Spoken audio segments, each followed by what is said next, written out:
It's another edition of Nomad Capitalist, where we talk about the human side of the nomad capitalist lifestyle. And today I'm going to answer the question that people often ask about, don't you feel indebted to your country? Don't you owe them something? And should that stop you from going where you're treated best? I'm going to walk you through decades of thoughts on this issue. I'm drinking this new tiny little portion of white sky tea from my beloved TWG Teas. It includes a Lang Lang flower from the Comoros Islands, which we've talked about before, along with a beautiful white tea base, really delicious tea. And so I got a few messages that we've been saving over the last couple months asking, why don't you feel indebted to your country? Shouldn't that be something that stops you from moving overseas to reduce your tax? Someone particularly asked me saying, what about this guy Dan Lok, who moved from Hong Kong to Canada? He became successful in Canada. Obviously, he didn't become successful in Hong Kong. Doesn't that kind of prove the point that Canada and the US and Australia are places where you can become successful? And why would you want to leave those countries just to save some money on tax? Aren't you missing the bigger picture? Now, if it's your first time here, my name is Andrew Henderson. I'm the founder of Nomad Capitalist. We're a boutique consultancy that helps 7- and 8-figure entrepreneurs and investors who want to legally reduce their taxes overseas, who want to protect their assets, who want to build their freedom and their options with things like second passports. I'm also the host of the biggest and best offshore conference every year called Nomad Capitalist Live. And, I had the fortunate situation as a child of getting a permission slip from my parents that I had the encouragement to go where I'm treated best. I was told that at 12 years old, go where you're treated best. It doesn't have to be the same city where you're from, the same state, if you're in the US, province, whatever you want to call it. It doesn't even have to be the same country. There are going to be opportunities. And my father in particular was very insightful, and he saw the future that the Western world was going to be in decline. Now, I think what a lot of people do is they say, well, so-and-so moved from Iraq, so-and-so moved from Lebanon, or they moved from some far-flung place where it's hard to get ahead, and they came to the United States. Not every other place that you're going to go is the Central African Republic or, Papua New Guinea, right? I mean, there are places in between where you can pay dramatically lower taxes. Places in Western Europe, places in Central and South America, places in Asia, countries that are very well developed where they treat you better, they welcome your business, they give you a special tax rate, or there may be no tax rate at all. And so the idea of, do you feel indebted to your country, to me, for everyone who didn't have that permission slip that I got, who's sitting there asking themselves, is this the right move to make? I'm going to walk you through 3 things that I've given some thought to over the years. But I'm also going to say that throughout our life, we all have people who shame us, who guilt us, who manipulate us. I think entrepreneurs have it worse than many, especially those of us who are public-facing entrepreneurs. I mean, we get criticism, we get haters. You get people who you just have to deal with on a daily basis. Your employees, everybody. It's more, I think, than the average person. And so this kind of weighs down on you. And if you're a successful entrepreneur, you probably got there by listening to feedback, improving. As Jay Leno has said, I've listened to a few podcasts he was on recently. He said the secret to success is low self-esteem, and I happen to kind of agree. If you want to be a really successful entrepreneur, you've got to listen to other people and say, hey, you know what, I was wrong about that, or hey, that's a good suggestion. And I think that from what I've seen working with over 1,000 individuals as clients over the years, attending and speaking at and hosting different live events and other functions, and seeing tens of millions of you who have watched our content, some of you are reticent to make this move because there's this nagging doubt. Especially this comes from people who are the children of immigrants, where it's like, we fought to come here and you're going to give it up. Here's the deal. You're going to have guilting and shaming and nagging and manipulating throughout your life, and it's up to you to determine who your teachers are going to be, who you're going to listen to, and who you're going to let control your life. And there's a difference between saying, listen, my parents sacrificed for me. They jumped through a lot of hoops. They created a better life for me than they had, perhaps. And I want to respect that, and I want to honor that, and I want to listen to their wisdom, but I also get to make my own decisions in life. And I think that far too many people get caught up in situations where their family dictates their entire life. Their parents or their grandmother or their girlfriend or their wife or somebody just shuts down any idea that they should be able to move overseas or start a new life or get a new advantage or whatever. whether it's to reduce their taxes by moving overseas, whether it's because they want an adventure in their life, whether it's because they want more freedom. There are lots of different reasons to go where you're treated best. And so, from my perspective, first of all, Canada, the US, etc., yeah, you can become successful there. But hey, well, I'll use the example of the guy right in, Dan Locke, Hong Kong to Canada. Hong Kong isn't perfect, but Hong Kong, for the longest time, was easy enough to get ahead for many people. I understand that there's some people at the top, but that's the case everywhere to some extent. In Canada, by the way, you went to Canada, and you know what Canadians say when they move to the US? They cut down the tall trees in Canada. That's what they say. Meaning that they don't like people to become too successful. The crabs in the bucket mentality. I believe that's spreading throughout the Western world right now, and it's being driven largely by politicians who are rallying people who don't understand why inflation and all the different forces of the world are making them less and less wealthy, but they want to blame you. And so this crabs in the bucket mentality is kind of spreading everywhere in the Western world, I think. But if you can make it in Canada, a place where Canadians who didn't move there are moving out to go and start somewhere else, if you can make it in Canada, why couldn't you make it somewhere else? We've had clients who come from Egypt, who come from Morocco, who come from Colombia, who come from Brazil, who come from Malaysia, Thailand, even further flung than that. And they've built, oftentimes in their 20s, multi-million-dollar online businesses. I don't think any of them, or very few of them, came from wealthy backgrounds. Maybe they came from a middle-class background, but they were not, born rich. They built successful businesses. And we've had folks, by the way, who moved from remote areas of Russia, who moved from, other very emerging kind of places to Canada, UK, US, either as children or as adults. And they've said, you know what? This wasn't everything that I hoped it would be. And so you can see both sides of the coin. Yes, there are immigrants who are coming to your country, and maybe they're happy to be there, but there comes a certain point when they're like, wait a second, this country has done something for me, but now I'm making $3 million a year, I'm paying over $1 million in taxes, haven't I paid the debt? And so I think that if you're looking at the immigrant mentality, it's easy to say, why don't you feel indebted? Because you think, you basically assign all of your success to that new country. And in reality, it's probably something in you that changed. It's like, I remember, spending time in Asia with some people, and they're like, oh, it's so much easier to date here than it is back home. And to some extent, that's probably true. But what I added was, after years of kind of watching this play out, there's a part of you where you think it's easier, and it becomes a self-fulfilling prophecy. And so if you just skip the part of, hey, I can't get, nobody can get wealthy in Morocco, in this day of relatively democratized earning potential, yeah, you can. Why not? We've had Bosnians, we've had Serbians, we've had people from all over the world who've done it. They didn't have to move to the US, they didn't have to move to Canada, they just got the mindset and they just committed to doing it. And so here are my 3 reasons. Number 1, why don't you have to feel indebted to your countries? Because I believe everything is, you're paying for something in return. So my parents paid a lot of money in taxes, income taxes, property taxes, which in the US go to pay for schools, all kinds of other taxes. They paid millions of dollars in taxes over the years, I would guess. And so at a certain point, how much is enough? Okay, I went through the educational system. I spent 10 of 13 years in public schools. What was it back then? $7,000, $8,000, $9,000 per student, maybe even less per year. Yeah, I think it was covered, right? I have 3 adopted siblings who also went through a couple, pretty much the whole system, and so I think that more than paid, their way. I then went out and paid a lot of money in taxes over the years before I decided to leave the United States, and so. At a certain point, there's this thing where it's like, okay, we invested $172,000 in you. All right, cool. Well, if I pay $172,000, am I done? Oh, no. You have to pay in perpetuity.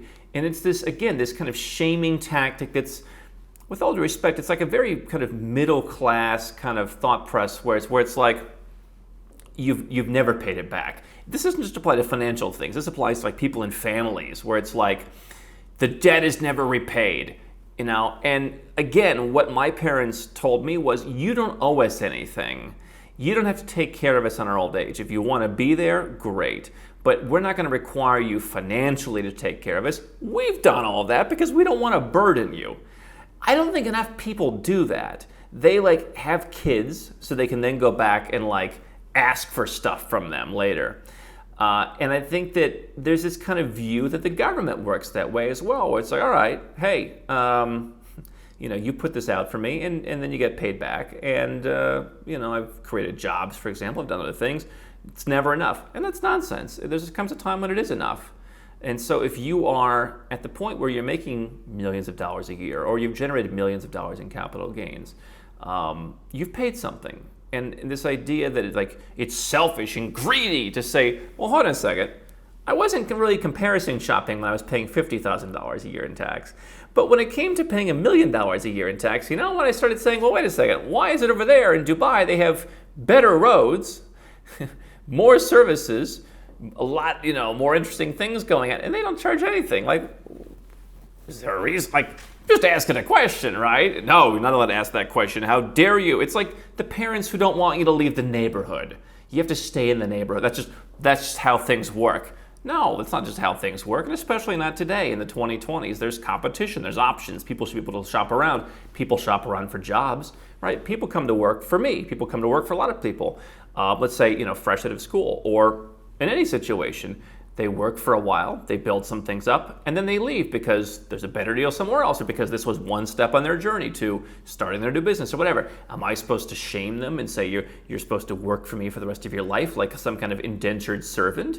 No, we had an even exchange of value for some time, and then you went and did something else, and you figured out, hey, there's a better deal for you somewhere else. Okay, cool, right? People wouldn't shame that. But they would shame someone leaving their country. They would shame someone, for not being there, for the people. You don't remember where you came from. And the reality is everyone's looking out for number one. I'm not saying that you should be selfish to the exclusion of not helping other people. I think helping other people is a big thing. But you have to get over the fact that you don't need codependent relationships where you owe everybody, where you've got to be there for them forever, whether it's a family or whether it's the government. If you've paid them back, that's the deal. Your family paid, you paid, now you can go. The other thing is, I think a lot of us, number two, there was a part of me, I never really felt like I got what I needed in the United States. I was not the perfect fit in the United States. And I've talked to a lot of people who are like, I don't feel British, I don't feel Canadian, I don't feel Australian. Certainly many people just call us and say, hey, I'm tired of paying. But I think there's always something else there where people are frustrated with the cultural change in their country. They're tired of being the bad guy just because they're successful and they outworked everybody. They're tired of any number of things, and they just don't feel like they entirely belong. It may not be that big of a thing. It may not be as big as the way that I felt that way, but when I initially made the move, long time ago, my initial move was partially, it's like, okay, sure, let me save some tax if that's what comes with it, but I would like to be somewhere else. And so, I've often said when they say people renounce citizenship to save tax, no one's giving up U.S. citizenship only to save on tax, I don't think. There's something else there. You may not even realize it yet, but there's something else there. For me, it was very clear, and I've talked about that. But for other people, it's like, if you really love the country that much, you're not going to give it up to save some money. Even if it's a lot of money, there's got to be something else where you're like, I don't like the way I'm treated here. The people here aren't, whatever. I can visit my family. This idea that the country's fulfilling all of your needs. Would you stay in a relationship that didn't satisfy your needs? Of course you wouldn't. You shouldn't. But why would you stay with a country where there's something missing? They've shown in recent years they can't even protect you. They don't care about keeping you safe. They don't care about your rights. They don't care about your freedoms. They've basically gone rogue. And you're supposed to be there and support them. That's what's called an abusive relationship, a one-sided abusive relationship. And do you know what happens in abusive relationships? People who leave them, the people who are being abused, who leave, get shamed, get manipulated, get guilted to stay, to come back. Oh, I didn't mean it, baby. No, if your country's not serving what you need, if they're not giving you it, and even I would say if they're not giving you anything else that you can't get somewhere else, there are lots of countries that are welcoming entrepreneurs with open arms, where they literally will send you like a Christmas card from the tax authority. There's not a lot of places, but I've seen it a few times. They invite you to come and to government functions and help you. Like, how do we help you hire? How do we help you with this? You probably don't have that where you're at. And so, why is it only you have to give? Why isn't it the other side needs to give as well? They build some roads, great. Everyone builds some roads. Again, we're not talking about moving to East Timor here, okay? We're talking about moving to plenty of Western Europe, Latin America, Dubai. I mean, lots of good roads in the places where I'm going, quite frankly. Better than the roads, I would say, where I grew up in Cleveland, where I lived for 6 months in Southern California. Better roads in many of the places that I'm going. The number 3 issue also is why you shouldn't feel indebted, why you shouldn't feel embarrassed to go where you're treated best is, again, look at the cultural shift where people have this weird sensitivity, this weird trigger around you're leaving to go somewhere better. And I think a lot of it, why I mentioned it happens to entrepreneurs more often, is there's a jealousy, right? People are jealous that you're successful. They're jealous. I mean, people have even mentioned on our channel, like a lot of people watch this channel, they want to do something, they have a dissatisfaction in their life, and they never pull the trigger, and then they get angry at me. And if you're an entrepreneur, if you're a successful person, you probably have that yourself. Like, people are upset with you, and so then they come out and they're triggered by you doing anything to improve yourself, okay? But think about it this way. Go back to my job example. My father always said, because he was a pretty conservative guy, he said, listen, you want to be an entrepreneur, that's fine, but learn on someone else's dime. Now, I had zero patience, and so I ignored that advice, and it worked out all right for me, I guess. But he said, learn on someone else's dime, and then go do your own thing. And that's relatively common in a number of Asian cultures, where you'll see like the Vietnamese family, where they send their children to work at 8 pre-selected companies, where they're going to pick up each piece of the pie at each place, and they're going to come back and they're going to start a great family business. Is anyone in your country shaming someone for going and getting a job, saying, hey, I'm going to put in my 2 or 3 years and then I'm going to go do something else? I've had people that have not worked out in my company. Either we asked them to leave or they decided to leave, and then they go out and start their own business. Or then they go out and become the chief marketing officer somewhere else. In many cases, learning what they use. They didn't come in thinking they were going to be an entrepreneur. Or in some cases, maybe they did come in thinking, hey, I'll learn something and I'll use this on my resume, and then I'll go somewhere else. Again, am I supposed to be angry at those people? And would anyone tolerate if I was angry at those people? They'd say, no, how dare you? Well, these people aren't your slaves. They can do whatever they want. They can choose whatever they want. Well, you can choose whatever you want, right? You can choose to go where you're treated best. You wouldn't stick around in in an unfulfilling career. If there was a better deal somewhere else, wouldn't you go somewhere else? I mean, if one company pays you 50 grand, another company pays you 100 grand, wouldn't you go to the place that pay?